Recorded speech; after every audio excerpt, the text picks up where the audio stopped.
Greetings. In this video, I'm going to provide some advice on how to control our bass notes. This is very important to be able to mute these notes and cut them short when we want to, or let them keep ringing out in other situations. It makes a very great difference in just the quality of our technique and our musical interpretations. Here's a demonstration of what this looks like when applied to a piece of music.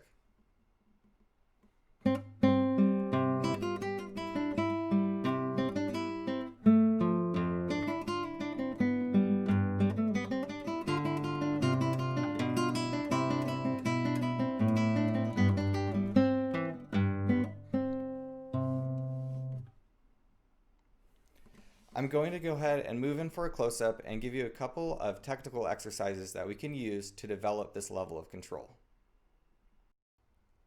First, we're going to look at an exercise in which we ascend the strings. And what I mean by that is I'm going to start on string 6 and move to string 1. What we do is we pick with our thumb, and then we're going to wedge it between strings 6 and 5. When I do that, I let the skin on the side of my thumb over the side that is up toward the top of the screen touch the back of string 6. And by doing that, I mute him and I'm prepared to strike the next string. If I were going to say move onto a D, I could do the same thing and just tilt a little bit further back to still mute my string 6. But for this exercise, we're just going to go ahead and go 6, wedge between 5 and 6, then 5, and then wedge between these two.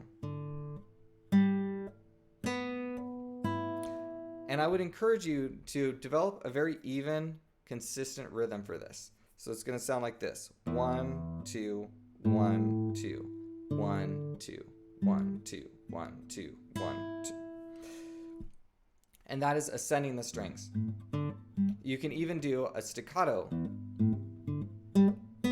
where you train your hand to pick and immediately come back. So that's going to be more of about a quarter of my time that the note is actually ringing out. That is a really great exercise, and it can also sound really nice for some musical situations. Now, the opposite exercise in which we descend the strings, so starting on string 1 and moving to string 6, I'm going to use my index finger, whoa, there's the camera, to mute these notes. So here's what it's going to look like. I'm going to pick string 1 now with my thumb, and then I'm going to place both my thumb and my index finger at the same time, and then just relax my index finger. If I do that, my index finger just pops off the string without making a noise. If I pull it off, it's more likely to kind of grab the string and make a noise. But if I place them both and then just relax the index finger, it's just going to lift off and almost never make a noticeable sound. So I pick 1, place thumb on 2 and index finger on 1. Then I'm going to relax that index finger off. And it's sort of a 3-step process. So I pick, place both, relax. Pick, place both, relax. Pick, place both, relax. Pick, place both, relax. Pick, place both, relax. When that is easy for you and hardly takes any thought, I would encourage you to turn the second and the third step into just the second step. So I'm going to pick, place, relax. Pick, place, relax. Pick, place, relax. And it's just one movement. When you do that, we can try that staccato. It gives us a lot of control. So moving up and down the strings, it's going to sound like this. We need to be able to know this technique fluently enough that we can easily articulate our way back and forth.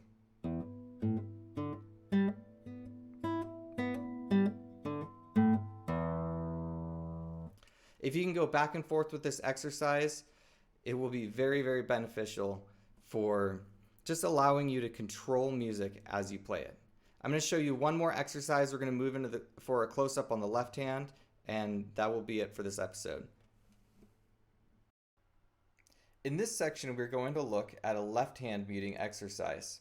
What I'm going to do is start at the 7th fret of the 2nd string with my middle finger, and I'm going to do an E major scale.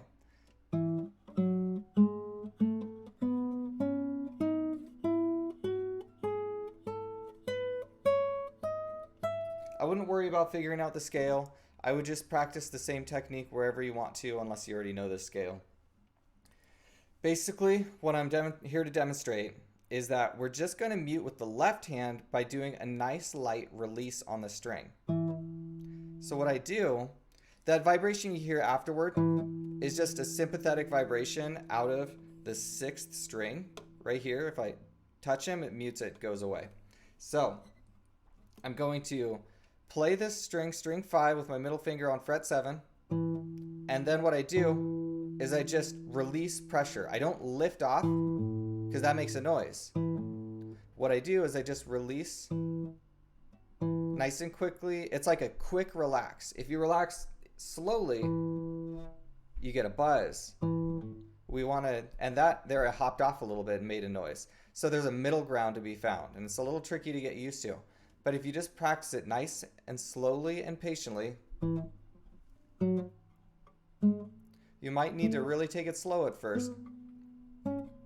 But if you get used to that, your fingers will learn how it feels, and it becomes pretty easy to just glide through them.